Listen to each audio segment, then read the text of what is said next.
Friday. Are y'all ready for the weekend? No, that didn't sound very convincing. Are y'all ready for the weekend? Man, I guess nobody wants the weekend to be here. Just want to introduce myself real quick.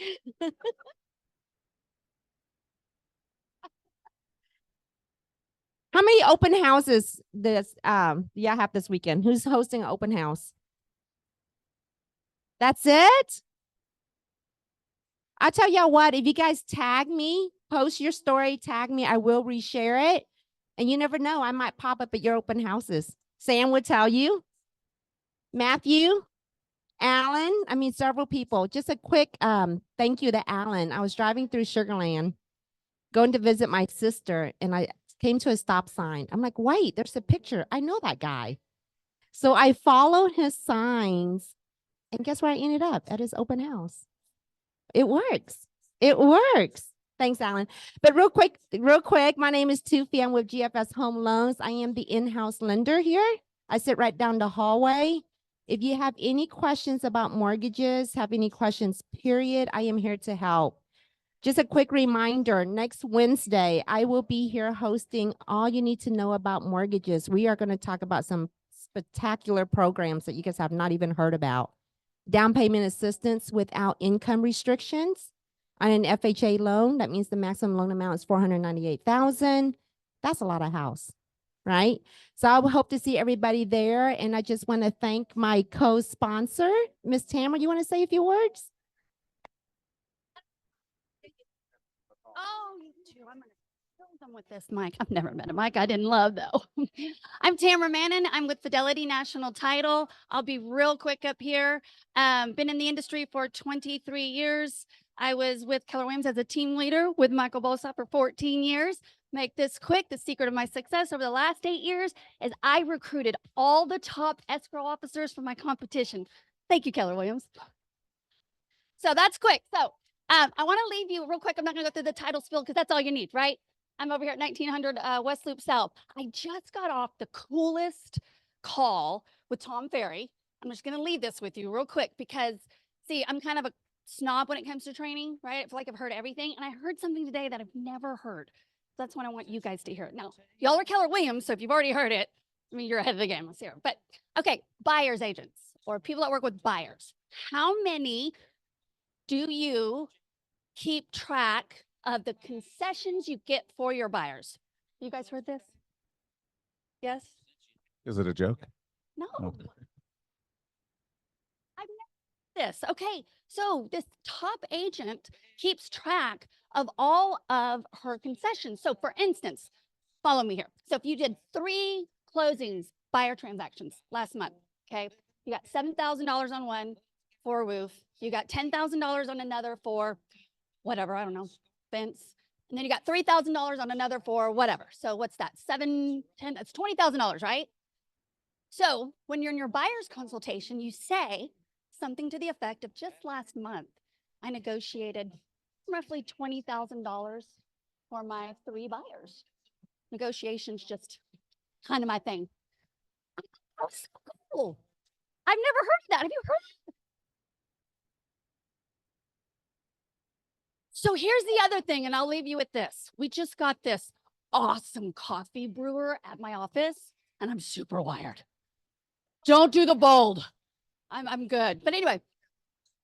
So Tamara, at your office, Tamara, do you guys have a life of an escrow? Can you get that for our agents?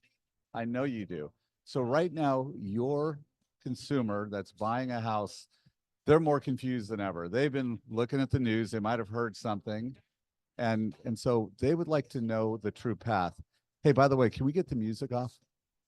It's kind of fun. I mean, I love the country going on, but they're more confused than ever. And if you're in the embryonic stage of your career, you're new, you've got to learn what is expected. If you have a high C or an S client, they want to desperately know what is expected. This option period, what the heck is that? And how long do I have? All of the explanations are in these life of an escrow pamphlets. I used to work for Fidelity. I used to do the exact same job that Tamara did. And so I know that they've got this. This is something, the more information you can give your clients right now, the better, the more value you are. So what, if you can provide those, all you have to do, what's your number?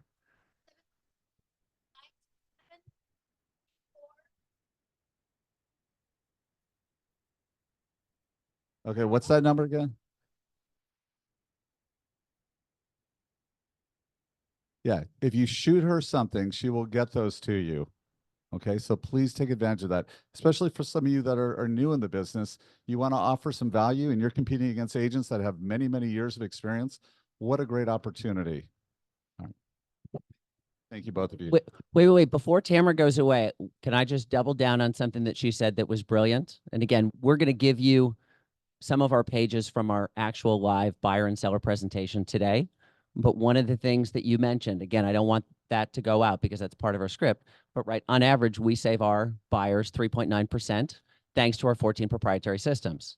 And the fact that you highlighted that for this room and gave people the tools to start tracking that data is an incredibly powerful part, and hopefully just one of the things that you may pick up today from some of our scripts.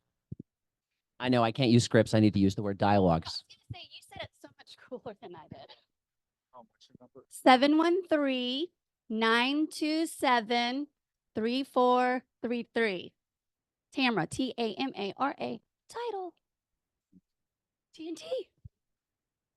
Okay, just one more thing. Did you guys enjoy the food? Did everybody get some food? Was it plenty of food? Great. If you don't mind, I'm sorry.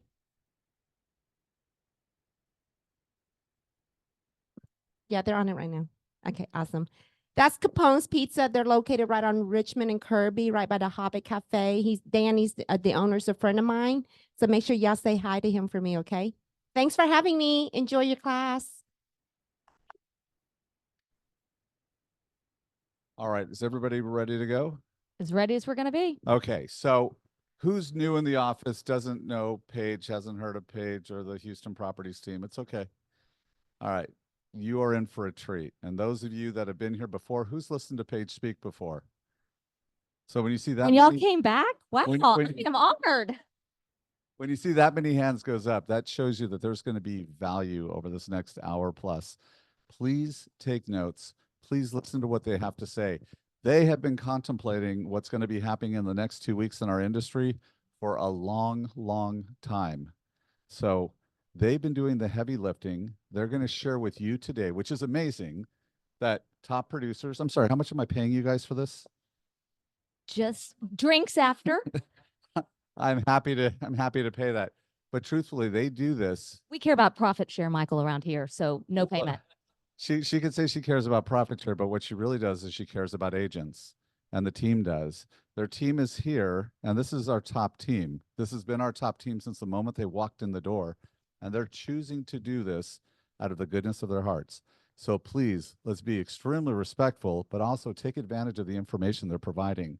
I promise you, you will grow in the next couple of hours more than you will from anything else you do this week. Take advantage of this. I'm so grateful to all of you. All right, guys, and here you go. Wow. I hope we live up to that, guys. Happy Friday. Before we get started, it's always helpful, you guys, if you've heard me before, I'd love to get a sense of who we have in the room so we kind of know who we're speaking to. How many of you are like 2 years into the business, like brand new? Okay. A lot of you guys. All right. How many of you been in the business 2 to 5 years? Okay. Anybody more than 5? Okay. Keep your hands up, fivers. Okay. More than 7? More than 8? More than 10?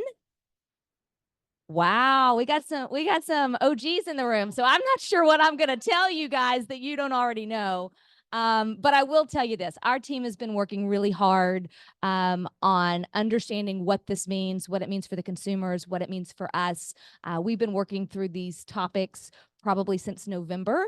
By no means are we perfect, and we certainly don't have a crystal ball. So I can't tell you when we pull off the Band-Aid on August 16th, when commissions are no longer listed in MLS, what that looks like. But what we can do is give you some frameworks and some tips and some topics so that you can monitor your own business and know if you're off track, right? Because it will be different. But the only way, and how many of you especially those of us who've been around, how many are you happy with your career? Are you happy that you chose real estate as your career on most days? I mean, so the only way to stay the same and stay happy is to be willing to change, right? That's what this is forcing us to do. So hopefully we're going to be able to give you some insights. I would be remiss, my husband would tell me, if I don't tell you, please scan the QR code. What that gives you is some bonus tracks. We're going to be going over some of the things that are in that with you today, but we've got 2 pages from our listing presentation, a page from our buyer presentation, some additional resources for you, because ultimately we believe that the more educated all of us are in the industry, the easier the transition is going to be, right? Because we all know we're going to have 2 audiences that we have to educate.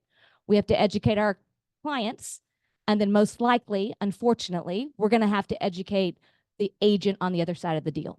So by the fact that you're here and you're investing in your education means that you're not going to be that one agent that we all talk about at happy hour and say, oh, you don't want to deal with them. So we're going to do things in a couple of ways here. I want our team is going to speak a little bit. They're each going to give you a little bit of their story. And then each of them have prepared 3 tactical tips that they think are important. Then we're going to switch gears. Bob and I are going to banter a little bit. And then we're going to talk about what we are saying to our sellers as a result of the NAR lawsuit and what we are communicating and saying to our buyers. You have more things to say. You have a microphone. The one thing I will also build in of what Paige said is that for this year, we are running above the numbers that we were running at in COVID. So we're 114 million in sales so far this year. Don't jinx it. Don't Mercury's jinx it. coming into retrograde, and the real estate gods like to curse people. But the one thing I would give you, and this is going to be a big theme for today, we're going to get into the tactics, but the theme for today is because our team has chosen to look at this opportunity, not this challenge. And the secret to everything is mindset. Because going into this NAR change, not as a panic, not as something that's massively concerning, but to get back to the fundamental driver that people want more value at better prices. And there will always be a segment of the market that wants a discount. There will always be a segment of the market that wants to do it themselves. And there will always be a segment of the market that wants to invest in high quality, trusted advisors. And you have the opportunity to choose if that is what you want to do with your career. And the benefit of where we are now with the NAR lawsuit is it gets us an opportunity to get back to basics and explain value before we talk about price. Yeah, because if we were actually explaining value, we wouldn't be here, right? So, all right, we're going to kick it off with what we call our ABCs, Aaron, Britney, and Courtney. Aaron, do you mind giving us a jump start and telling us a little bit about your story? Absolutely. Hi, everybody. I'm Aaron. I've been in real estate for going on 5 years now. My story might not align with everybody, but I think if you are a new agent, kind of just starting out, or maybe somebody that's new to Houston, not from a natural, born Houstonian, or even somebody that started with KW and it feels really overwhelmed with all the amount of information that KW can supply you, I think you'll get some really good nuggets from my story. So moved to Houston on a whim for a relationship. 13 years later, we're still going really strong, so I'm really happy about that part. And so when I moved to Houston, getting into real estate, I didn't have a massive sphere of influence. I didn't know a lot of people just coming in fresh, really just knew my immediate kind of family that I had created here.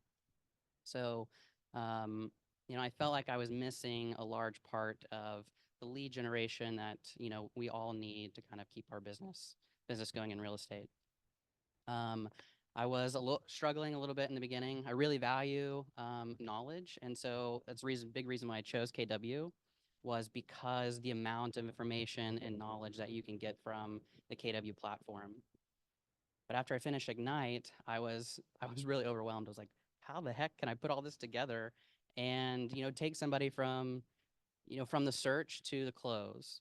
And so I knew having a military background I knew that we really rely on mentorship. And so I knew that was the next step that I really needed to kind of understand how to kind of piece this together, have somebody that I could bounce ideas off of, and just kind of, settle me down whenever I feel like the sky is falling. So I was doing a lot of research. I searched best agents in Houston, best agents in Katy Memorial, and I kept coming back to Paige Martin and the Houston Properties team. So I shot my shot and I reached out, and I got an opportunity to really start with hosting open houses and kind of creating that relationship with some of the team members. And then I needed somebody that was close to my area. I live up in the Woodlands, so didn't want to have to be driving back in town, too much. So I connected with this agent up there, Kim Vargas. Shout out to Kim. And, she really kind of took me under her wing. It took a minute for us to warm up because, starting out as an agent, I didn't have any sales under my belt. I really didn't know much. I had to figure out a way to add value to her business for her to really kind of bring me opportunities to really kind of, for her to open up to share and give me guidance and kind of move through this mentorship with her. So, I was like, I'm willing to do open houses for you. I'm willing to do showings. I was willing to be her boots on the ground. And, through this relationship, it really grew to where I got to know more people of the team, where I could really help them understand, the pain points that they had in their business so that they could grow. But in return, I could learn so much from them about how they do their business, how they're able to maintain consistency, how they're able to continue, not have any lulls in their business. What else? And I think, most importantly, what I learned from all of that is just what it takes to be a top 1% agent. And I think, that's why I'm here at this panel today, because I know what it's like to be a new agent that's starting out, and I want to share that opportunity because real estate has changed my life, and it can yours as well if we really lean into it and, learn from other people that have been in the business for a long time. Well, and one of the things I think, Aaron, that worked really well with you and Kim is that one, you gave before you got, and you built a relationship, and then Kim was willing to bring him in on deals and say, hey, I'm going to give you some economics here, and we're going to co-list this together. And you're going to walk through this soup to nuts and see how it's done. And then as she gained confidence in his skills, she then started saying things like, look, I'm really busy and I can't handle this lead. Would you like it? And so Aaron's business grew because a top producer said, I am so busy and I have opportunities for other people, but you have to prove to me that you can handle what I'm going to give you because I'm giving you a trusted relationship. And through being willing to be diligent and having a lot of grit and you're not afraid to work hard, I think that was really a turning point in your career. So the lesson there is find a mentor, but give before you get, build a trusted relationship, and you're going to see how the opportunities begin to flow. All right, Miss Britney, what do you got? Can y'all hear me? Oh, there we go. Hi, guys. I am Britney Coyle. Been with the Houston Properties team for over 4 years now. Been a real estate agent for about 9 years. And one of the things that I love is that we're all going to have a different background story. So mine is going to be very different than what Aaron's was. About 5 or 6 years ago, I had a complete mindset shift. I was a struggling solo agent. I was doing leases and apartments, working with really bad clients. And it just was not fulfilling to me. And so I was struggling financially, but I wanted to succeed for me and my daughter. So an opportunity came knocking on my door one day, and, I was reluctant to join a team, to be honest. But it ended up being the most life-changing thing in my life, and there was no looking back. So what I'm saying is that, as much as I loved having the privilege of staying home with my daughter, I wanted to mean something more in this world and have a purpose. And I feel like I found that with real estate. It is a huge passion of mine, and you've got to have passion. You've got to have grit. And if you don't have that passion to help people, you're not going to survive. Okay. And so I think something that we don't often talk about in the context of working parents. Do we have any working parents out here? Hopefully. Yeah. Yeah. Is the fact that they often have to prioritize flexibility over compensation or career growth in order to accommodate childcare. But I am here to tell you today that you can do all three of those things. You can be successful at home with your children and your family, and you can be successful in the working world. And so I'm a single mom. And if you know any single moms or dads, you know that they're not going to take no for an answer. They're going to grind hard, even when things aren't going their way. And you know that they're going to have a good work ethic. So I really resonate with those who know the level of business that they want to bring to the table, but are unable to do it on their own or kind of lost. And someone who not only knows how to provide economically for their family, but also wants to be a role model for their children and growing and winning in the right way. So that's what I'm here to tell you guys about today. Well, and what Britney, she is one of the best at giving client love, and her Thank you. clients love her. So she isn't kidding when she says it's a passion of hers, and the love that her clients give back. This month alone, she had over 100 Google reviews. Does that not say that she is loved? Yeah, yeah. So if you're looking for somebody to kind of follow and say who gives great client service, Britney's your girl. All right, Miss Courtney. All right, so I feel like I should not start with saying how long I've been in the business because I joined in with the raising of the hands and then my hand kept being up and up. So we're just gonna, yep, I'm in that group whenever you see the anniversaries that come through and then you get to like the part where there's like really few people past 10. I'm there.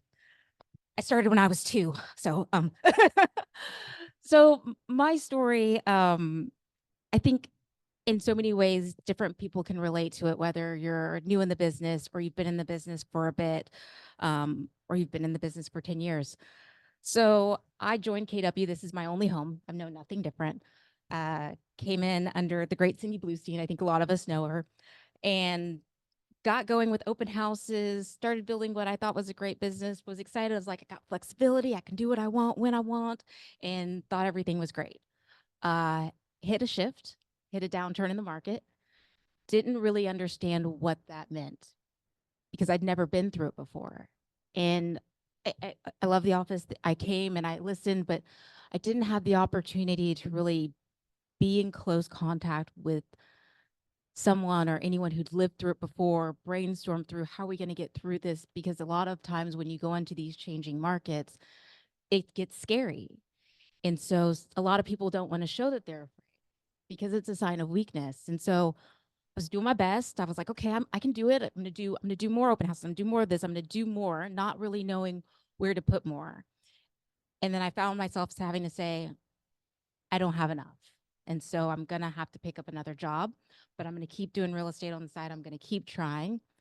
And as the shift kept happening and things kept getting slow and I didn't have the tools, I didn't have the things that I didn't know that I didn't have them. I didn't have the things that I needed to turn that around into, I think Gary Keller says it, I didn't have the skills in the shift that you need to be able to get more than your fair share.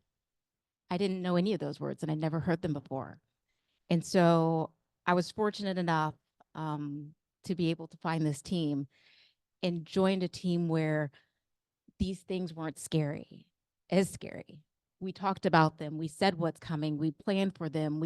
When iBuyers were coming out, it's like, hey, iBuyers are coming. Your market's going to change and this is going to happen. And so to have a collective. And that was a lie. But we were ready. That's the thing. And when COVID happened, we didn't just go and sit down and eat potato chips and be like, oh, well, it's going to be over in a month. We were like 2 weeks ahead. It's coming. Where are you going to stay? What are you going to do? You got your stuff? Like we planned and we prepared. And then all through COVID, it wasn't, I'm going to sit in my house and worry and wonder. It was turn off the news, call your clients, love on them, check on them, make sure that nobody's going to jail because they're going to kill each other. And so you were that extra voice that somebody could call. And then when we kind of got through it and we were still working through it, the floodgates opened and then we were like, oh, we don't know what's happening. And so being willing to do the hard work, if that's who you are, if you're like, I'm willing to work hard, but I don't know where to put my efforts. if you're like, I need knowledge, I need experience, I want someone to tell me what to do because I don't want to waste time reinventing the wheel. That's so much of what my story was. And what I never knew coming into this was I had a vision for what I thought my business would be. And then I had a dream for what it could be. And then I made the move. And both of what those were, throw them in the trash. What my business has become and the opportunities that it's opened for my eyes and where I can continue to go has been more than what I ever dreamed it could be. And so that's for me what really my story has just been so eye-opening, and grateful for great team members that Brittany and I just before this were talking about, okay, this is coming up and we're in the gray area, and how can we play an offer that she received, and like, what do we do with this? Do we change it to a compensation? Do we do a concession? Being able to have someone that you can do that with and them understand it because their knowledge and education is a top priority. Nothing like it going into a shift like this. Yeah, what Courtney also didn't tell you is she's closed $14 million so far this year. So when she talks about the importance of skills and framework, when she figured that out, it was a mind shift for her. And then she was ready to then step into who she could become as the ultimate real estate agent, because she recognized what she didn't have and she was willing to make a change, right? And the way forward is through change. Otherwise, we just stay the same. So she is an amazing, amazing agent. So if any of you guys are standing there going, I don't know if I can continue to do this, she's the girl to look at and say, yeah, you might be able to do it if you're willing to make some changes. All right, let's get in some tactical tips. We've talked enough touchy-feely. Nobody wants any more therapy talk from us. All right, we're gonna go back to Erin. Erin's got 3 tips, and some of these, yes, you may have heard them before, but hear us out, because I think there will be some nugget in something one of these 3 give you that you'll walk away with that you didn't have coming in. So with that, Mr. Aaron. Thank you. All right. So my first tactical tip, kind of going back to my story, is finding that mentor.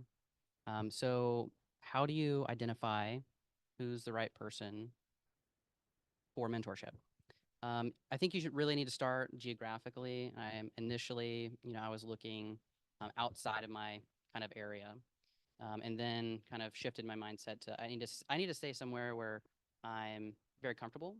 I know the coffee shop down the road. I know the restaurants that I can recommend. And so that it just made the most sense that there was an area that I was most comfortable with. And so looking for somebody who's working in your area, who has a lot of business that you can connect with, I think that's a great start. Next would be, how do you ask them? How do you reach out? You might be a little shy starting out. So you just have to rip that Band-Aid off and probably start with a text, right? We're all really busy. We're always on our phone. So, send them a text. Let them know that you'd love to connect with them, that you have an opportunity for them so that they can help grow their business. The initial contact is not about you. It's really about what value you can add to them so that they're willing to kind of absorb you into their sphere in their world. How can you help? Open houses. Open houses are a great opportunity, not only for them if they have listings. No matter how many days the open house is on market, offer to host it for them. Next is going to be showings. I know that whenever we were kind of going through after the outskirts of COVID, it was just everything was really blowing up, and there was so much business that my mentor really couldn't handle it all. So there was opportunities for me to do showings for her. She could still make phone calls. She could still answer emails, but I was really her boots on the ground, taking, clients around, showing them. And then that relationship for us really kind of blossomed because, I was providing really great feedback. I was able to get her information like in real time about what clients were thinking about a certain property, or even if the property was not great, showing my value to understand, is this home a good investment or is it really not a great investment? And then also what was really great was sitting in on inspections. I'd never been to an inspection my entire life. And so to have the opportunity to sit in an inspection for, my mentor on multiple inspections really gave me a leg up to understand what is the inspection like? Learning certain aspects about the home that I had, never kind of, had the concept of, and then how to negotiate, through the inspection, through the option period. What do repairs look like? When we get the inspection report, what do we need to do with that inspection report in order to, give it to our client and then present the repairs and things like that to the seller. And then also photo shoots. Offered to go on photo shoots for their new listings coming up. How do we need to think how the buyer is going to perceive this home? And so to be along that ride as a new agent, really, I feel it gave me a massive leg up. So when I start my business and I'm able to bring my listings to the market, that I wasn't struggling. It wasn't a practice on my first couple of listings. It was a real professional kind of production here. And so that was a lot that I had got from that. Let's see. Aaron, can I just pop in there? Because I think you said something really smart about bringing value first before asking, right? I regularly get texts where people say, hey, can I sit down with you and pick your brain? Cool. But what's in it for me? Right? I got a lot up there, but you're asking to take, and I've got a lot going on, right? So perhaps a better way to start a conversation with an experienced agent is something along the lines of, hey, Aaron, this is Jane Smith. I'm new to the Keller Williams office. How open are you to having a conversation about having an exclusive open house host that only works your listings? Right? That's beneficial for me as the listing agent. If I had an exclusive open house host that I could count on, they knew the business, they knew the houses, I would give them every open house that I had because they're willing to work exclusively my open houses. And then in exchange, they have the opportunity to pick up buyers. Right? So see how the framework is, what can you offer somebody else in the language that you use before you say, can I pick your brain? You want to give me some leads?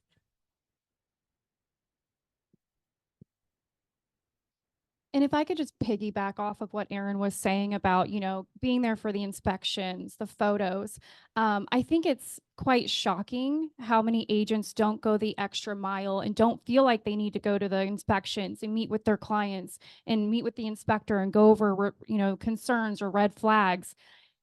Also, going to your photo appointments. A lot of agents I've heard is that they just send their photographer and aren't even there, for the session. So that can have a huge impact on how your photos turn out. Also, the importance of staging. You want to stage before you have your photos and being there and learning what that process looks like. So I think some of those tips are amazing, and a lot of agents don't take that opportunity to educate and further themselves and grow and really care for your clients. It's all about caring for your clients. So sorry, I went off on a little tangent there, but. Can we hold this till the very end? You want to write that question down real quick and then we'll come back to it? Aaron, you want to hit your other two tips and then we'll move to Britney? Yes. So I think, when you advantage of, and so, there was probably some other agents that when I first started, that kind of led down a road I wasn't really liking. So I think, set some realistic expectations up front, have very clear communication with that agent that you're looking for. It's going to take you a little bit to kind of build that relationship. But once you do, and, you're willing to be exclusive with this one person, and, they're able to share business with you, and their mentorship, have some clear expectations of what the outcome it is you're looking for, whether how much you're getting paid for showings, whether it's per hour, per door. Set some clear expectations for yourself and for the agent so that nobody feels like they're being taken advantage of. Mm-hmm. And, I want to go back to, Britney, when she was, adding that the inspections and the photo shoots. I think that's where I really learned so much, because it takes a lot of work to get somebody under contract. And then it takes so much more work to keep them under contract so that the transaction doesn't fall apart. And a lot of this is setting realistic expectations with your client up front. Knowing, all right, this was a 1980s home. Here's some things that we should probably expect that are going to be on the inspection report. And it's not that they are expecting to walk into a brand new construction home. However, I've been to a new construction, as well, and it's just as bad. So, but some of the things that I learned with going this extra mile and hosting these inspections and the staging appointments and the photography is just really how you can better prepare your client through the process so that when things might get a little sticky, they're well prepared, you're prepared, you've already had this discussion about XYZ, and it's a smooth process through the end, and it just doesn't blow up, and then everybody's just mad, and you might lose that client if we can't kind of finish them through the transaction. And then you want to talk about consistent work habits, the sticky piece that nobody really wants to hear, but everybody needs to hear it. Yes. Being really consistent in your business. When I first started at Keller Williams, Michael Bozart had offered a great book for us to read, and it was called Atomic Habits. I didn't read it, but I did the. You have since. I have, but wait, I listened to it because I just wasn't a big reader, but I did listen to it. And it was really, and I've listened to it multiple times. It's not just a one-time thing, because every single time I listen to it, I always find more nuggets of information just to help me internally kind of improve my skills. A couple of quotes that I really love from this is, your outcomes are a lagging measure of your habits. And in the spirit of the election year, every action you take is a vote for the type of person you wish to become. So that really resonated with me, and I think 3 outtakes from this book that you can implement right now into your business is, first is optimizing your environment. So clear a lot of distractions from your office space or from your home or whatever it is that you do your work. Clear as many distractions as you possibly can. Clean your office, have organized things where you can kind of keep things uncluttered. From time to time, mine gets a little crazy, but then I have to, get it back in order. And set up your office. Make sure that you have a really great workspace so that it is very productive for you to make all your calls, to answer your emails. It's a place that you're comfortable to kind of do that work. I'm going to give a real quick shameless plug to the QR code, because we have in there the office setup that all of our agents have to optimize their environment. So if that's helpful for you guys, it's in there. And also, I think the biggest thing is turn off notifications on your phone that don't matter. That is not a productive piece of your business. Turn it all off. Only leave the things that are the most important to running your daily operations of your business. That was a massive, like, your phone just dings all the time. Turn all the other things off. I don't want to get, news notifications. I don't want to get the weather notification. I know it's going to rain. It's Houston. So turn all that kind of stuff off. It's just only going to steal your time. And then remove the apps that you don't need either.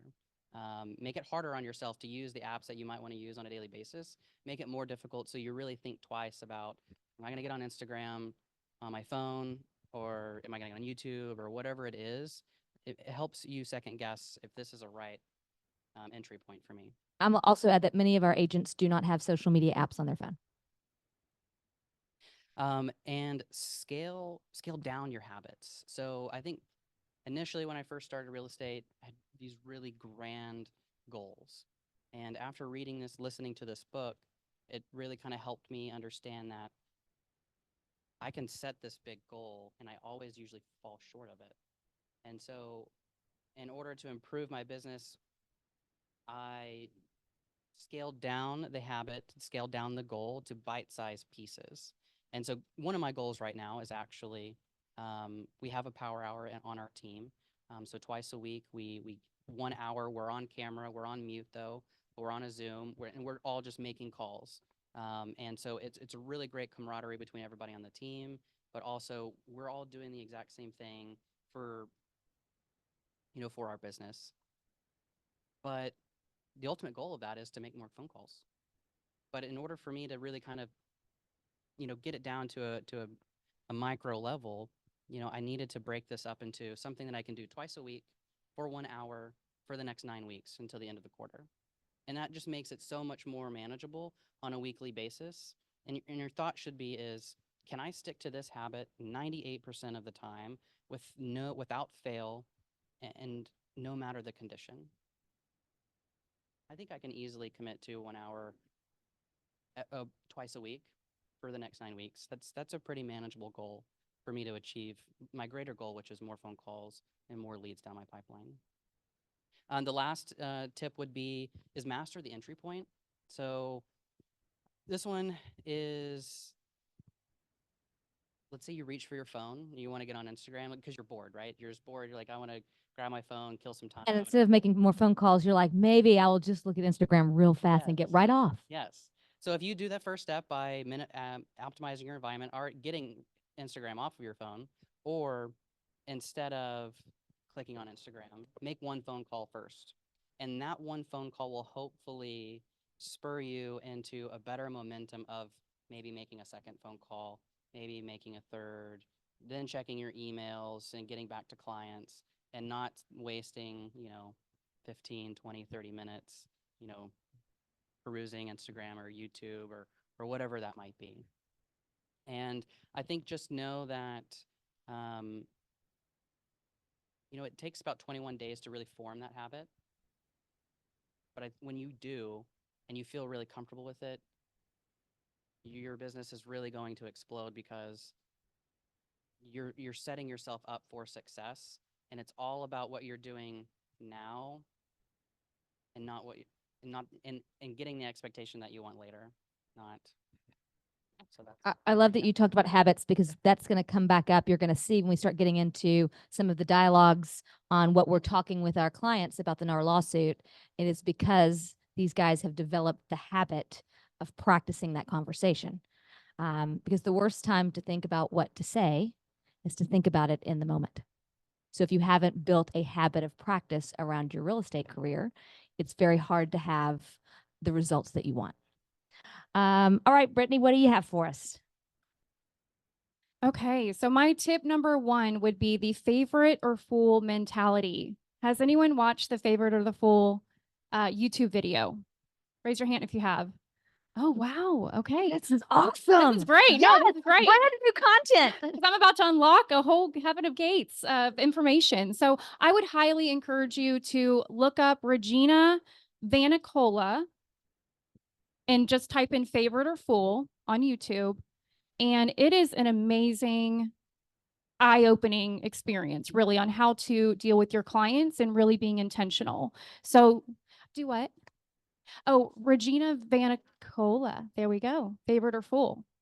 And it's with Chris Voss, right? Yeah, Chris Voss too. Yeah. So you want to have this favorite or fool mentality. And what I mean by that is that you guys have to be so much more intentional with your prospects now more than ever before. For the last 7 months, we have been changing our processes in preparation for the NAR changes and really pivoting the way that we handle, prospects and clients. So before we would have a 5 to 10 minute, phone call conversation and then try to push it to an in-person meeting. Now we funnel it with a 5 to 10 minute phone call, set up a buyer or seller strategy session on a Zoom, and then we drive it to an in-person meeting if you have determined that you want to put more time into them. And so the benefits that we've reaped from doing it this way is that we find out quicker if they're serious, if they value us, and uncovering their motivation to sell or buy. And so it's extremely valuable in terms of not wasting your time, not doing all this prep work, driving to the appointment, not really knowing if you're going to get it. They're probably interviewing 20 agents, you don't know. And so it's really a great way to manage your time better. And it has also led to a lot of less frustration and wondering why you didn't get hired, right? And so you're going to be looking for those signs on that Zoom call. Am I the favorite or am I the fool? How many agents are they hiring? Did they call me? Do they know me? Do they know my track record? Do they know about Houston Properties team? So you're going to be able to gauge that pretty quickly. And if you're on a call for about 30 minutes with them, I would say you're probably going to be the favorite. If that call runs longer than an hour, it could be that you might be the fool. So, you know, I would say really Why? try to Wait, oh, dig go into ahead. that. Yeah. Dig into that. Why, if you're on that Zoom call for more than an hour, that you could be the fool? Well, I think that they're just fishing for a lot of free information. You know, why are they keeping you on there for so long? Usually your buyer or your sellers know, okay, I want to work with this person. I don't need any more, you know, hoopla. I don't need any more fluffy information. So if they're keeping you on there for that long, it's very likely that they're interviewing other agents and they're just trying to get you free, you know, information out of you. Yeah. So again, please watch that video. It's going to be highly valuable for you guys. Okay. Okay. Oh, and then really, you know, the mindset shift goes from, what do I have to do to get this listing? You know, you're panicking. I've got to go. I've got to do this. I've got to, you know, show my value. 2, is this a good fit for me? Do I want to work with this prospect, with this client? So, you know, we're looking to work with people who want to work in a collaborative relationship with us and who are willing to pay for us as well, pay for our services, and they see our value. So that would be my tip number 1. Go watch that video after this class. Okay, my tip number 2 would be get creative with your text conversations to ignite curiosity and start a conversation. You know, you don't always have to be reaching out about houses. It can be about the market updates. It can be, you know, checking in after the hurricane. Do you need any vendors? You know, try to be a resource for them, not just an agent, not just, you know, you want to create a fiduciary relationship, not a functionary. So really try to get creative with those text messages. If they've gone kind of cold on you, gone ghost, get good at texting them and following up. So one of the examples of what we use is, this may not be for you, but. So what does that mean for you? You know, it depends, you know, on your conversations with your clients, but one of the examples that we use is, this may not be for you, but I came across this home and thought it might spark your interest. Thoughts? Or, this may not be for you, but I read this article today on interest rates and thought you might be interested in reading it. Do you have 5 minutes to jump on a call and chat through how this can impact you? So again, you know, I think you'll get something out of that. Do you guys text your clients, follow up? How is that working for you? Anyone? Does anybody have clients that sort of not respond to text messages and it goes on and like you're like, hello? One of our favorite ones is, this may not be for you, but there's a new home in a slightly different area at a killer deal. Want to chat? Yeah. It works. It starts Right, to unlock some right. things. Whether that's like, no, I'm not interested, or it gets the response, right? It starts a conversation and then you can lead it from there. Yeah. Yeah. Now, please don't leave 10 text messages that say, this may not be for you. This may not be. Yeah, you got to Because change it up, guess guys. what? They may not be for you. Or, you know, like changing it up, like Paige said. Another one we say is, hey, Sam, I've been sending you properties for a while now and none seem to hit the mark. Have you given up on your home search? You know, sparks a conversation. Let's get them talking. Okay, so my tip number 3, which kind of correlates with my last tip, is the art of following up. So would you guys be opposed if I shared a story with you? Thank you. So I got a lead in June of 2023, last year. And he said he was thinking about moving to Texas, but it was going to be maybe 8 to 12 months out. So I knew going into this, I had to be very intentional with my commitment and my persistence to follow up. And that is just what I did. So after 13 months, we just closed on their house this week. And while we were in the closing office, he said to me, Britney, do you know why I chose you to be my realtor? It's because you always followed up with me, even when I went dark for a while. And he said, I spoke to other realtors and they just never followed up with me, but you did. And that is why I chose you. And so you want to be following up at least once a week and continue to be a resource, just like I said. You know, it doesn't have to be related to homes. It can be, you know, the hurricane just happened. Are you guys checking in on your clients? Are they okay? Do they need any vendors? Do they need roofing companies, tree removal services? You can invite them to client events. You can, you know, check in with their birthdays. Hey, happy birthday. You can also say, hey, I just passed your neighborhood and thought about you guys. How are you? Do you need anything? So those are different opportunities that you can take. And I think a lot of agents don't take that opportunity to reach out with random things. They think, oh, I can only reach out if the house has hit the market. No, you want to show care, and that is going to build and establish the relationship. So following up is key to your success in this industry. And those are my 3 tips. All right. Thank you for that. Courtney, what are your top 3 tips? All right. Brittany did a great job. I got to follow that. Okay. We're going to go a little sports oriented because some people know I'm a workout fiend and And do it's love the sports Olympics. and it's the Olympics and college and football is about to start. exactly and all the things. So, first time a year. So, I think, and I've heard this so much, and I'm sure many of you have heard this as well, that real estate is a contact sport, right? You have to make contacts because if you don't make contacts, you can't meet people and make relationships and close. And so in this change and this shift, and when I joined the team, a lot of what we talked about was evaluate the way that you're making contacts. So what is your preferred method of contact sport? And then what do you expect to get out of that? So if it's social media, if it's open houses, if it's phone calls, if it's networking events, understanding what your expectations are from that. And then once you know that, you have to be able to measure it, right? Because if you're doing all these things, but you're just doing, but you're not expecting and you don't have expectations of what you're getting from it, you can never really know if that's the valuable place to put your time. And so how are you measuring that? So like for me, I know that if I make 40 calls, that I'm going to get 8 meetings. And then if I get 8 meetings, out of those meetings, I'm likely going to close 60 to 75% of those, and so on and so forth. So being able to measure and track that. And then that's how you are able to tell if it's working, right? Because so much of this, especially when you get started, you're like, I'm going to do social media and I'm going to do open houses and I'm going to go to the B&B, the B2B, the business networking. BBB, there, no, the business networking, BNI, there we go. I'm going to do that. And then Joanne is having a broker open. I'm going to go to that. And so you're busy, but then you look up and it's 6 months in and you're like, well, I've been busy and I got bills and I burned gas, but I don't have any clients. So what happened? So track what you're doing. And then if it's not working, be willing to make a change. Right? The definition of insanity is doing the same thing over and over again.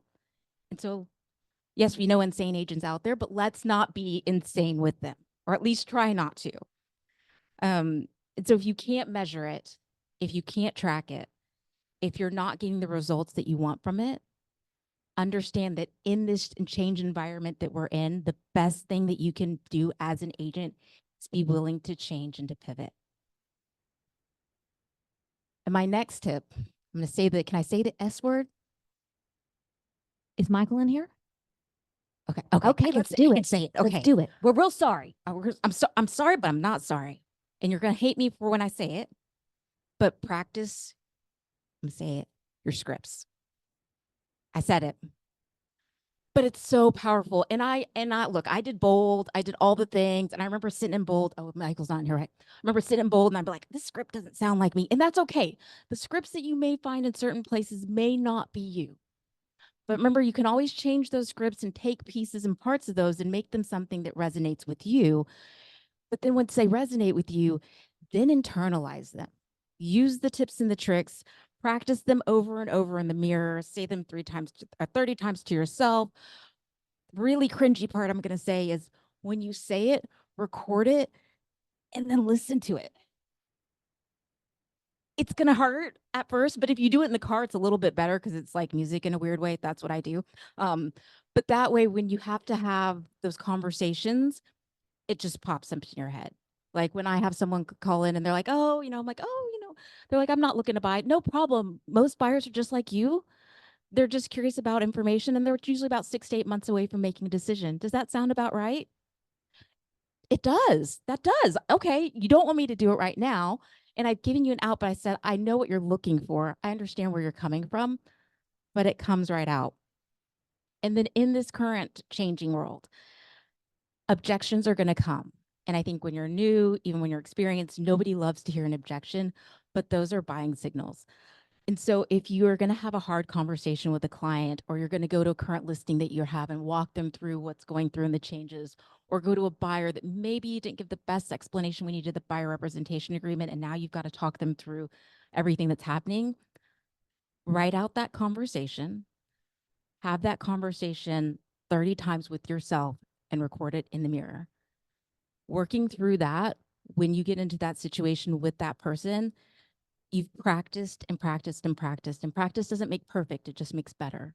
And so when you're in front of that person, you feel prepared, and then they feel like you prepared for them. And there's something about showing up to the sport ready to play rather than coming to practice when it's the main day event. Sorry, I'm talking a lot. Do I have time for my last one? So sorry. Right ahead. Is there another S word in there we're gonna? I'm just kidding. I only use that word, you know. No, I'm just kidding. Schedule is the other. We go there. So my last one's going to be your education right now. And education goes in with your client relationships. So the more you know in this environment, the better you can serve your clients. And so having that strengthened relationship with your clients is going to go so much further as you work through this messiness, as things are awkward on the other side, as listing agent Diane doesn't understand the forms, and then you send over the concession form because she never called you back about the compensation, and then she gets mad because blah, blah, blah. It's going to happen. But if you've got strong relationships with your clients because you've invested in your education, you've let them know these things are coming, you're going to fare so much better. I'm going to steal Brittany. Can I share a quick story? Because this actually happened yesterday and it was phenomenal. It was so great. So I have this sweet little couple, and they are pregnant, and they're looking for their second home. They're moving out another home, but they're going to expand their family. It's beautiful. It's great. So we went out the other day. I said, hey guys, in advance, stuff's changing in our industry. I don't exactly know how it's going to play out, but as I get my arms around it, let's chat about it further. And they're saying, sure, no problem. Sure. When we first met and did our buyer's representation agreement, and we talked about listing their house, I advised them that this is what our fee is, and it's up to you what you want to offer as a buyer's agent. You can offer them nothing. You can offer them 3%. You could offer them 6%. You could offer them 10%. It's up to you what you want to do. So we had the conversation and laid it out very well. Again, we went and met, and then we had the conversation. Okay, guys, this is what's happening with the industry. I explained about the new NAR lawsuit, and they sat, they listened, and then the husband turned to me and he said, well, I read our representation agreement, and you explained it to me. If you don't get the money from me or from the seller, you're going to get it from me. So what are we talking about? I said, okay. So the wife and I chatted a little bit longer, and then he grabs his phone and starts texting because he's like, I don't need to talk about anything. This is fine. He's like, you going to send the papers later today? I said, yeah, no problem. He said, okay, great. But it's because I strengthened the relationship and said, things are changing. This is coming. And I'd already been their trusted advisor. And so for him, he's like, why? What's the big deal? So it was so powerful for me in that moment. And the way that I was able to do that was I came to Marilyn's classes. I read through it again. I watched the little HAR. They had a video. I watched that. I printed out the forms. I read through the forms, not one time, about 2 times, but probably 10 times, still reading through them again. I filled them out so I could have it in practice for everyone that I know that I need to have the conversation with. So that way I understood what it was that I was looking at, and that way I could understand it and explain it to my clients. And the one tip I will add, and then we'll start our transition to the next phase here. Don't wait until August 16th to have your buyer reps and your listing agreements updated. There will already be enough chaos in the market when that happens. And if you are not talking to your clients now and getting that paperwork done, you are asking for double chaos. And friends, Mercury is in retrograde as of August 4th. And if any of you have heard me talk about it, I don't even believe in this kind of stuff. And it's real. It's where everybody loses their ever-loving mind for a month. And you're like, what? We had a fine conversation yesterday, and now it's like I grew horns and you hate me. That's going to happen. And the August 16th deadline is going to happen. And if you don't lay the groundwork now, having everything done, you're asking for a painful fall. So that's my one tip. Okay. You ready to go? Because I'm done talking. Nobody believes that. So the biggest thing that Michael asked for us today that he thought would be helpful is what are the specific dialogues that we are using with buyers and sellers that we find that are working. And so before I get into this, because that's exactly what you're signing up for as part of this part 2, is first off, quick show of hands. How many of you do about half or more of your business with buyers? Looks like most of the room. Now, you've probably seen this because it's been making the KW rounds, but it was one of the metro areas in the West Coast that last month, they had half of their deals with 0 buyer commissions. Let me repeat that. KW office, West Coast. West Coast typically leads before Houston. Half of their deals had 0 buyer commissions. And think for a second, what would that do to your business? Also, quick show of hands. How many people get a little bit of fear when they hear stats like that? So we got on this fear train about a year ago when we were looking through what was now called the NAR lawsuit, but obviously the Missouri lawsuit as Gary was about to speak. And the process for us is when we get that level of fear, we do 2 things. One, we have a 5-minute funeral, right? Yell, cry, scream, do a heavy workout, go do something to celebrate or, again, overcome the issue, but give yourself 5 minutes. And then number 2, which is what we have found to be incredibly powerful, is go talk to one of your ultra friends. Now, again, quick show of nods or hands. When I say the word ultra friends, do you know what that means? For those of you that are not shaking your head or shaking your head no, your ultra friend is that person that you talk to where you're like, they're an inspiration. You're like, oh my gosh, how in the world are you doing 14 million in sales and up this year over your best year in COVID? Where they're like, how in the world, after all the stuff that just went on in your family, are you getting out of bed at 5 a.m. and going for the workout? And so it's that somebody in your life that is that inspiration for you where you're like, I'm fearful. So let me go talk to somebody who seems to have it figured out. Or for us, what we find that they usually do is they provide clarity. And so the thing that we love most about Keller Williams is about 20 other team leads of about our size across the nation, and we spend an incredible amount of time with them, and they're brilliant. And one of our ultra friends, who is probably the top listing business in KW worldwide, they made it really simple because they're like, oh yeah, we've been dealing with this for years in LA. And they said it's 2 things. One, go back to benefits, right? It's not about you. It's not about a feature. It's not about anything else, but go back to a benefit. And a benefit is only one of 2 things. It's either I save you time or I save you money, right? I save you time or I save you money. There is no other thing other than that. And then number 2 is use data. So because again, we started this about a year ago, we said, okay, and I like data.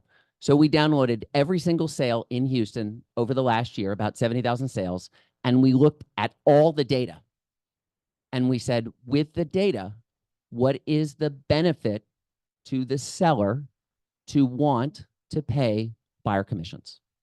And what we're about to go through here are the 2 pages that we currently use in our listing kit. I say currently because it changes all the time, but we currently use in our listing kit, and how we explain those to sellers. I'm going to jump in here and then I'm going to let you run some more. One of the things that we have learned is that if you don't control the conversation, somebody else will. So we bring it up. We talk about it. It comes out of our mouth first.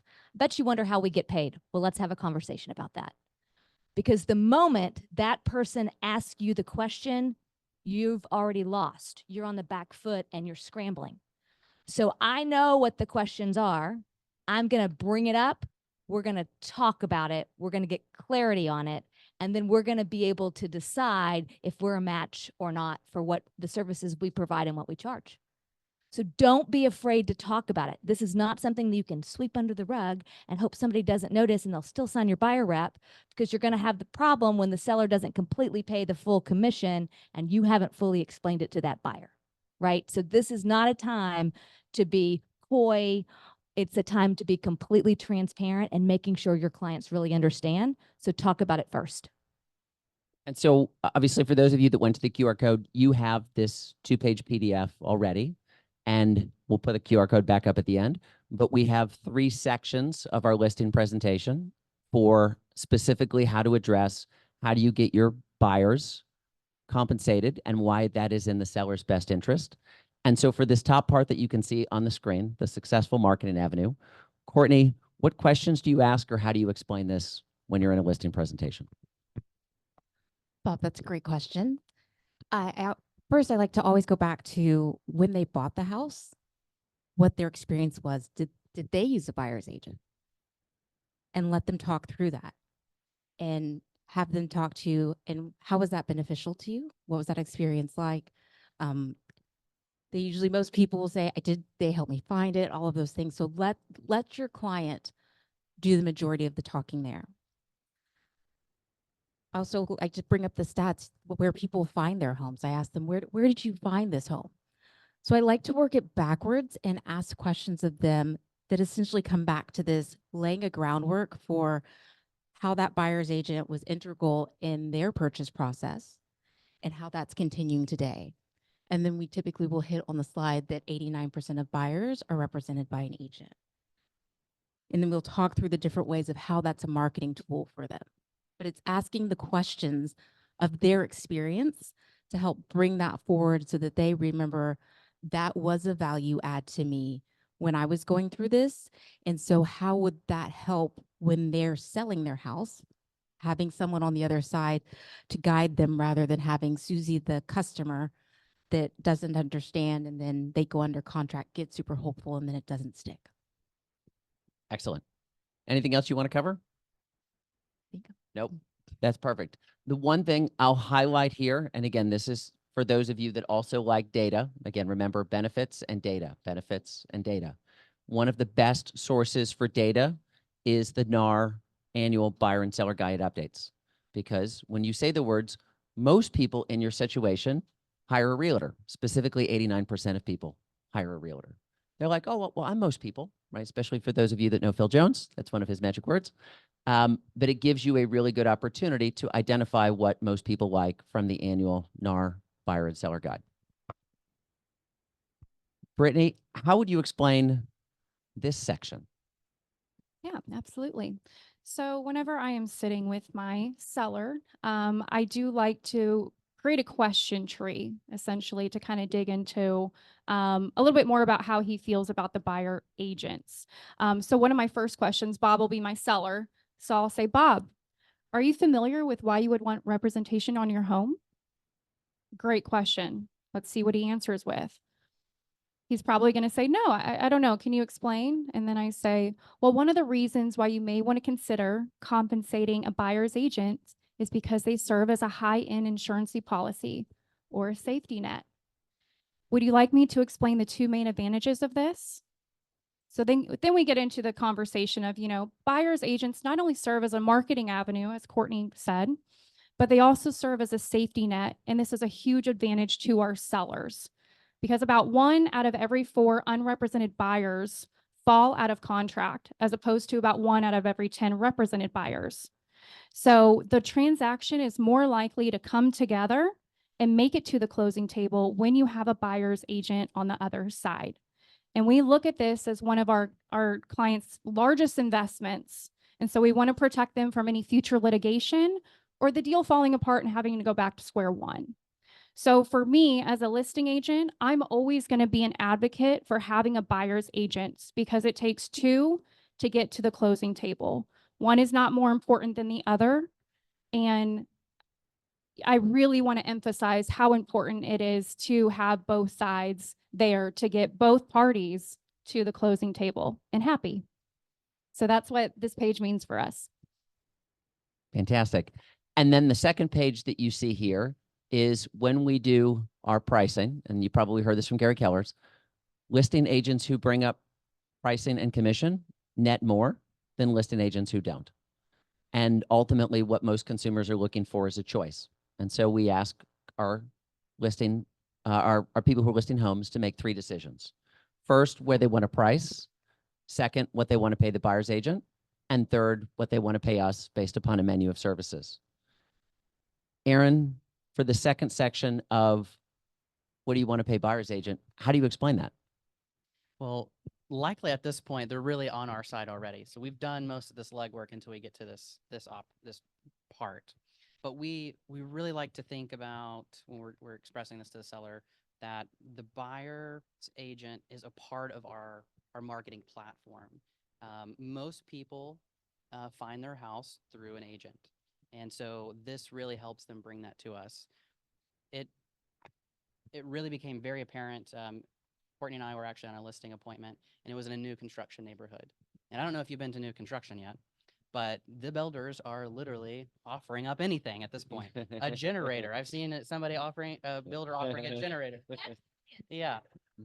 And so this home was almost brand new. It was gently lived in.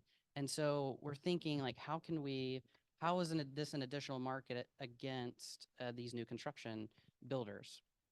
Well, offering a buyer's agent, compensation is a real key to doing this to help, maybe your client or maybe the buyer shows some new construction. Well, here's also another house that could be a really great opportunity. And what's even better is they've already been through the first year of the honeymoon phase of the home. They've already been with the builder to fix all the small little cracks and things that might happen after that first year. And it's still a really great home. And then also on top of that, they're willing to, cover my compensation as a buyer's agent. That's excellent. Thanks. And would you like to know the single most hopeful stat that I've seen out of the HAR data? Again, this goes back to there's fear in other markets. So this data here shows HAR data information from this Friday. So it's just like you go to a high-end restaurant. We have a menu. The menu has a daily, what's your catch of the day? This is today's data of what the trailing 12 months in HAR has, which is 84% of sellers in Houston paid 3%. The most hopeful data that I have is we've been pulling this data now for about a year, and the data is approximately the same as what it was in April. So it's 0.4% different, still 84%. And so the big thing that we're watching on this, obviously we can get the data through HAR since the 16th of this month, but through the night of the 15th, we're downloading this data set daily. And then we're going to be able to update our menu pricing daily. And then working with Keller Williams Memorial as a huge advantage because it allows us to have similar data sets from not just our team, but from everybody in the room. And then you have an ability when you talk to your sellers in 2, 3, 4, 12 months from now, what the data looks like.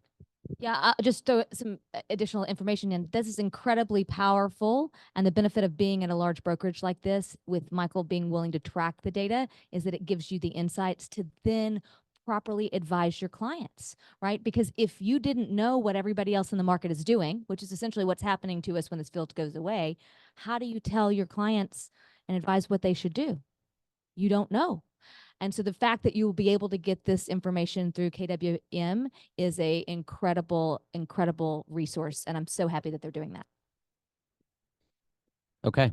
So now we go on to the second part, and we did not bring our pages for this, but we do have one page from our buyer's presentation that you can get at the QR code, is the set of questions on how we set up for why buyers would want to pay our commission if the sellers don't. Now, for those of you, it sounds like understand scripts and understands good content. Our fundamental training is built on 2 core philosophies. One is the Black Swan Group with Chris Voss, and the second is Phil Jones with Exactly What to Say. In the QR code, we believe starting with Chris Voss is easier. Mirrors and labels are easier than series of question trees. And so for those of you that are new to those series of dialogues, you're going to get where we start our new associates as part of that QR code. But for the dialogues that we're about to go through, Paige and I flew to New York. We sat down with Phil Jones. Phil Jones helped build the question tree for our buyer's guide. And so we've been using that, and we've been daily script practicing on this for the last several months since we had that. And so Britney's going to volunteer to go first. And ultimately, right, we're here. I'm a buyer. And where do you want to start? I'll take it away. So typically we start off with a question about who they've hired in the past. What is their experience like? So my first question to him would be, Bob, how often do you hire professionals to do things that you don't have experience in? Ooh, my wife and I, we like to hire professionals. Okay. And when was the last time you worked with a high-level professional or a fiduciary, such as a CPA, an attorney, or an insurance provider? Oh, about 6 months ago, we'd hired an attorney to help us with some documents. Okay. And how was that experience like? It was fine. It was fine. Well, what could have made it better? We think we got the documents that we wanted, but we really felt that we were kind of in a cookie cutter process, or going through an assembly line. Okay. And so what is your experience in working with a discount provider when you're looking for a premium service? Oh, Brittany, I'd say we have done that before, and that qualifies as a mistake. A mistake. Okay. Well, Bob, we tailor our processes and methods to meet your needs. And by utilizing our 14 proprietary systems, we're able to save our clients about 4% on their purchase. Did you have these systems in place that not only save you time and money in your last experience? I didn't. And that's one of our pages. And obviously we love the fact that you're recording how much you're saving for your clients. And then Courtney. Sorry. Didn't mean to. So switching gears slightly, and we're going to act like Brittany and I were in the same conversation. Switching gears slightly. Bob, what do you understand about all the ways that the National Association of Realtors lawsuit has impacted this industry? Not that much. No problem. Most people, Bob, are just like you. Would you be opposed to me sharing a short version with you? Not at all. Essentially, it defines who works for whom and who pays whom by requiring buyers and sellers to enter into written representation agreement. It sounds pretty reasonable, right? It does. And the best news is at the Houston Properties team, we've always worked that way. Do you know how a realtor gets paid? I don't. The investment you make to engage us is 3% of the purchase price plus a small transaction fee. This may be covered in part or by full by the seller, depending upon the terms. Are you opposed to investing in a trusted advisor to help you save time and money? Now that you say it, I'm not opposed to that. Are you ready to get started today? So then let's go back to the beginning with Brittany, because you could see I was a client who fit our value matrix, right? I was willing to engage with a trusted advisor and pay for that. So Brittany, in the beginning, if you ask the same series of questions, let me answer that in the opposite way. And then I'd like you and Courtney to find out or answer what you would do with me in real life.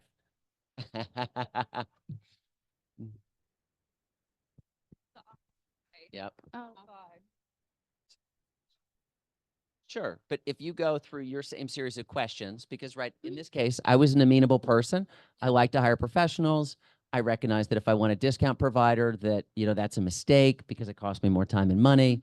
And so I'm going to answer that in the same way now that you're going to get some people out of the real world that are going to say, no, I don't want to hire you. So if you start from your first line.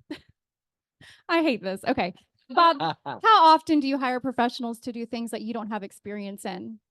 Not that often. My wife and I are big DIYers. DIYers. Okay. And when was the last time you hired a high-level professional, such as a fiduciary or I'm sorry, when was the last time you worked with a high-level professional, such as a fiduciary, like a CPA, attorney, or insurance broker? We'd hired an attorney about 6 months ago to help us with some documents. Okay. And how was that experience like? It was great. I got them down to the cheapest price I could possibly imagine and hardly had to pay them any money. Oh, shit. Well, it doesn't sound like you would have changed much in that scenario. Is that right? No, we were really happy because we got the best deal possible, and that's really what we care about. You got the best deal possible. Okay. Well, it sounds like saving. Oh, golly. Hold on. It sounds like saving the most money is going to be really important to you. Is that right? It is, Brittany. Like every nickel and dime, the more that we could squeeze those sellers down, the better off I'm going to be. Well, that's great news because of our 14 proprietary systems, we are actually able to save our clients about 4% on their purchase price. How does that sound to you? Well, I really like saving money. I love saving money for you too, Bob, and that's what we're going to do. So would you like to partner with us today and get the ball rolling? I'm going to get Courtney to answer that of what you're going to do in real life. Keep running on the fact that I'm obviously not matching any of the values of a client you want. Yeah. Switching gears slightly, Bob, what do you understand about the National Association of Realtors lawsuit and how it's impacting the industry? Oh, it's great news. It means we don't have to pay a realtor ever again. Ever again? Yeah, I mean, what I read on the news is that no realtor should ever make money. They're all going to work for free. Work for free. Yes, yeah, it's going to be great. I'm going to save so much money. Sounds like saving money is important to you. Is that right? Courtney, it's the only thing that matters as part of this transaction. Only thing that matters. It is. I've got to win. I've got to win, and I've got to save the most amount of money. Bob, it sounds like winning and saving the most amount of money is the top priority for you as you work through this. Is that right? It is, and I want to let you know in advance. I'm going to need a discount out of you because, right, I want to save money. Bob, I appreciate your transparency and thank you again so much for your time. I think we may not be the best fit for you. And I would be more than happy to connect you with one of our agents in our office that is known for getting the best deal for their clients. Would you be opposed to that? Not at all. Fantastic. I'm going to send that email right after this call. Bye, Bob. So the nice thing about question trees is you're not selling, you're uncovering. And the nice thing about when you uncover somebody who understands value and has hired professionals in the past is you're like, oh, this is my person. And then when you uncover somebody who's like, I got to save money and you're never going to get any money. The money is mine. You're going to be like, hey, the KW Memorial has a hotline. Refer them to EXP. You're going to refer them to EXP. And so the way that we use our dialogues, and again, when it breaks down to it, is seek to understand before being understood. And that is what has worked so well for our organization this year by putting benefits in the main focus, using data, current data, to explain those benefits, and then question trees to find out who you're dealing with so you know who you want to work with and who you want to send out to the ether.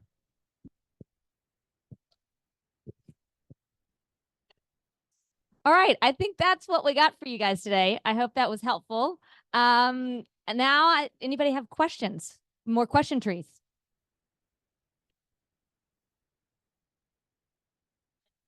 What exactly are your positions with Pay? Are you all just full-time agents? Are you buyer's agent, sellers? What exactly are, because when you were answering the questions, I wanted to know how your answers dealt with your position. Yeah, absolutely. We're all full-time agents on the team. We do both buying and selling. I mean, we have the opportunity to focus on one or the other, but we practice both. We're a team. We're a team. Yeah. There's power in numbers. Yeah, absolutely. And especially like Aaron mentioned the appointment that came in. So I had someone call in. They'd seen, let me share a story. They'd seen a Google review from a past client that they worked with at an oil and gas company. And they said, she gets our crazy. I know them. And it's not that they're crazy. It's oil and gas are very process oriented. So they reached out to me and they were like, you get our crazy. And I was like, I do. And I was like, what do you mean? And they told me what they saw. And I said, oh, fantastic. And then they told me where the house was. And I was like, oh, not for me. But because the review was with me and the past clients had just worked with me, I said, Aaron's going to be your guy. He knows the neighborhood, but I'm more than happy to go along just to be the support because it does help when you show up in numbers, right? There's always something because in case somebody bobbles or in case somebody forgets something, or if you're like, hey, you're great at this and I'm great at that. So it doesn't hurt because there's more than enough for us to go around, and we'd rather us all succeed together than fight it out like chickens in a chicken fight. So Can you hear me now? No. One of the reasons, though, we also go together is that it's an opportunity for mentorship and growth for the people in the room because, right, I can only learn so much from myself, but if I have somebody sitting next to me and said, it would have really sounded better if you had done this, or vice versa, it's a chance for you guys to learn from each other. This team is so learning based. For them to hire Phil Jones, I mean, that's just huge, huge kudos. Everybody should get the book, Exactly What to Say for Real Estate Agents. Yeah, that should be the first thing you do. We were introduced to him at Mega Camp. It's been a year, and so many people have improved the dialogue that they have with their clients because they know those right key words, and they've really architected it to work well for real estate. Now, that said, when she shut down that seller who wanted to get the best deal or the buyer, you can do that if you have clients, right? So you still have to work your databases, and then you can be selective. Otherwise, you're stuck with that investor that has you look at 10,000 properties and write up incredible offers. It's tough to do that if you have one client. So these guys work like crazy. I've been following this team for 15 years. God, This 15. year is 15 years. I'm so Yeah. old. One of the things that, Michael, I'm actually going to challenge you on that point Please do. is that Michael said, it's tough to do when you have only that one client and that client's a problem. Would your time be better spent working with a bad client? It would be better spent working with great clients, but that means you have to work it. You have to say, I'm Here's going to, one thing, Michael. I'm going I'm going to encourage you guys, instead of working with the bad client, make a point to go out and work to find the right client. Spend more time, and you're all going to have to spend more time doing the same amount of business. But that one bad client will prevent you from getting out of bed. It's that one bad client that at 2 a.m. you wake up and you can't quit talking about it. And it eats your mind share, and it prevents you from actually wanting to do the job you do. We're on the So same page. Don't hire the Same bad page. client. Go find opportunities to find good ones. Work your databases, do the things you need to do the open houses, but also when Paige and Bob come here, they have helped so many other agents. How many people are in the referral network right now? 16 on the team, plus another 7. So they're always looking for other people that are like-minded like them, learning-based like them, able to learn a new script and implement the whole thing that you just saw there. They're always looking for that, and they're very selective. So when you register for something like this, they're getting your name, and they're also making sure that you are a good fit. So if it's something you're interested in, you can certainly reach out to them, but more importantly, make sure that you are that agent that is a good fit for what they're doing if you're interested in this. All right, what other questions do we have? Ooh, quiet room. We answered them all? Yes.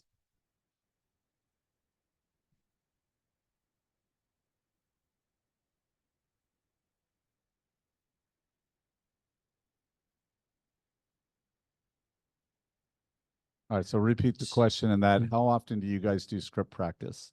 So I'll start with the basics. Is our foundation of everything is Chris Voss, because he teaches tools rather than specific scripts. And we have found that for our team, it is better to have those tools in real life conversations than attempt to memorize specific words. For Phil Jones, we have loved more than anything else the concept of question trees, right? So what needs to be true in order for something at the bottom to be true, right? So I can't take you from a no to a yes, but I might be able to take you from a no to a maybe. And so what is the language to use where you're not telling someone, but you're asking a series of questions, right? If you've never hired a professional before, probably not going to hire a realtor. If you love to hire a discount person when you're looking for professional service, probably not our person. What we do then with those dialogues is every morning at 8:30, we have somebody going through this presentation and other team members are on. And so then they're the best critics because it's videoed. And then they say, again, right out of Phil Jones, what did you like best? And what do you want to do different next time? And the advantage of working it as a team every day now on this type of language since November is we have seen, again, a good uptick in business this year. So you said every morning. Every morning. 8:30 to 9, standing appointment. One agent goes, they're in specific groups. We kind of coffee and conversations is what we call the meeting. And each group has their day to go. They rotate through it. But I think the benefit has been everyone is working through it. You hear everybody and you're like, oh yeah, that landed really well. Oh wait, that just didn't sound right. And so taking the time to do the work, to do the practice, is really, really critical. I'll give a shout out. So this morning, court was up. And so with obviously all the question trees and the situations, you're always trying to play different kind of people, right? Sometimes you're I'm going to be a great client. Sometimes you're like, I'm a great client, but I got all these questions. And sometimes you're like, I'm a bad client. And so Courtney added a couple new questions in today that then made it into the script. And so it's the things that you see in real life you're bringing in. So every day it's going to be different. Can I build on that slightly? Aside from that, which we all do, everybody comes prepared. So we all know that everybody who's going to show up, whether many of us just show up, if it's not my day, I don't have to be there. I still try because I still want to listen. Like sometimes, yes, I'll have things and I just can't. But my day is my day and I'm always on my day, whether I'm going or I'm not. I'm going to be there to support the person who's there and give feedback. But also, when it's your turn to go, we come prepared. So it's not like, oh, I'm reading it and I can't read the words. Like we all have a level of respect for each other in our time that we're going to come as most prepared as we possibly can to be able to get the best feedback that we possibly can as well. So there's a lot of mutual respect that goes into that, and understanding that if these people are willing to dedicate that time to you to give you that feedback, you need to dedicate the time to be prepared to provide the best presentation you can so they can give you candid, honest feedback. And I would like to add something to that as well. You know, the script practice for us it's a really great, safe space for us to fail. So that when we go to these listing appointments or we're going to a buyer strategy session, we're not practicing on the client. We've done our practice in the morning, and so we are well prepared when we arrive to that appointment. Actually, Aaron, in the last 30 days, how many Zoom buyer or seller appointments have you been on? I would say at least 20. So if you're practicing in the morning, you're going through, and the other advantage we find out of that is we have a buyer guide that goes with all of these pages and conversations that now we're evolving much faster than we used to, because somebody makes a comment one day and then the documents just get updated. All right, so this Zoom will be ready. I heard it as early as today. So you guys can all get that at the KW Memorial YouTube site. So please take advantage of it. Right now, you guys are pumped up, right? Everybody's excited. You heard some good stuff. If you don't implement, it was worthless. If you don't implement what you heard today, then this was a waste of your time. And we know that wasn't the case. So please utilize this resource, KW Memorial YouTube. And y'all, it doesn't matter if it's commissions or concessions. It's kind of the same thing. It'll be a little messy as we muddle through it. But the important thing is taking the time you need to practice so you can lead the conversation and not follow. That will make all of the difference in your pocketbook, 100%. All right. Hey, how about a round of applause for our team? Thank you so much. Is it time to have a cocktail? It is cocktail time, everybody. It's Friday. It's afternoon.